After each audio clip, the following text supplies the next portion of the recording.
Chip, regardez-moi ça. En plein ramadan. Aucune pudeur, la petite. Elle croit qu'on est à la plage? Vous parlez de la fille qui aide la vieille dame à traverser? Je vois de la bonté, moi. Je parle de son jean serré et irrespectueux pour les jeûneurs. Moi, je me couvre, je respecte le mois sacré. Vous respectez le mois ou vous respectez les regards des gens pendant le mois? C'est pareil. Le jilbab, c'est la base pendant ramadan.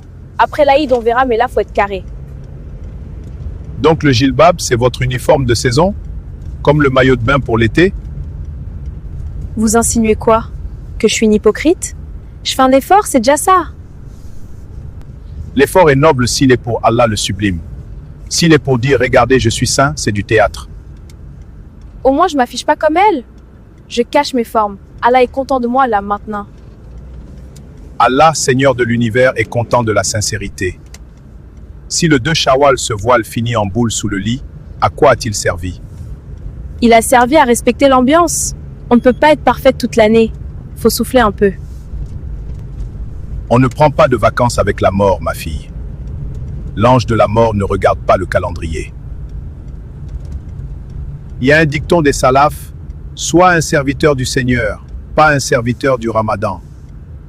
C'est philosophique votre truc. Moi, je suis pragmatique. Je couvre, je prie, je jeûne. Je suis clean. Si vous adorez le Ramadan, il part dans 23 jours. Si vous adorez Allah, il est vivant et ne meurt pas. Je sais tout ça. Mais pourquoi vous me tombez dessus? Je suis voilée là, non? C'est votre cœur qui est nu. Vous portez le voile de la piété sur la tête, mais le voile de l'orgueil sur le cœur. L'orgueil? Je suis juste réaliste sur la décadence dehors. Cette fille en jean, peut-être qu'elle a nourri un pauvre ce matin. Peut-être qu'elle pleure la nuit par crainte d'Allah. Avec cette tenue, j'en doute fort. L'habit fait le moine, tonton. Un péché qui t'humilie devant Allah le majestueux vaut mieux qu'une bonne action qui te rend orgueilleux. Ibnata Allah.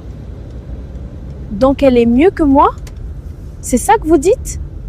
Je dis que le pharisien qui se croit sauvé est plus proche de l'enfer que le pécheur qui demande pardon. C'est le monde à l'envers, votre taxi.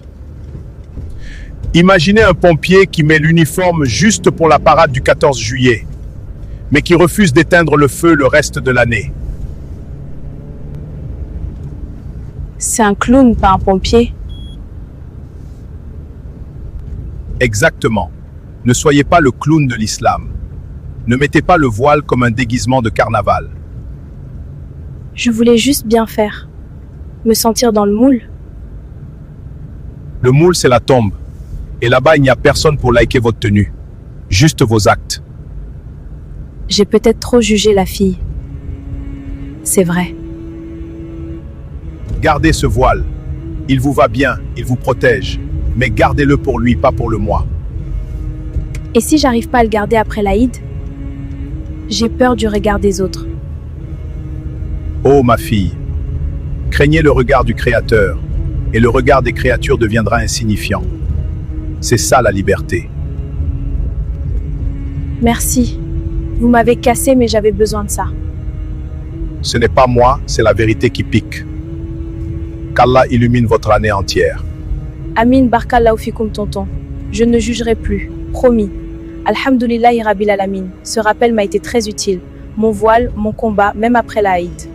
Ô prophète, dis à tes épouses, à tes filles et aux femmes des croyants de ramener sur elles leur grand voile.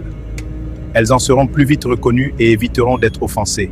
Allah est pardonneur et miséricordieux. Surat Al-Ahzab, verset 59. Allah le majestueux a dit vrai.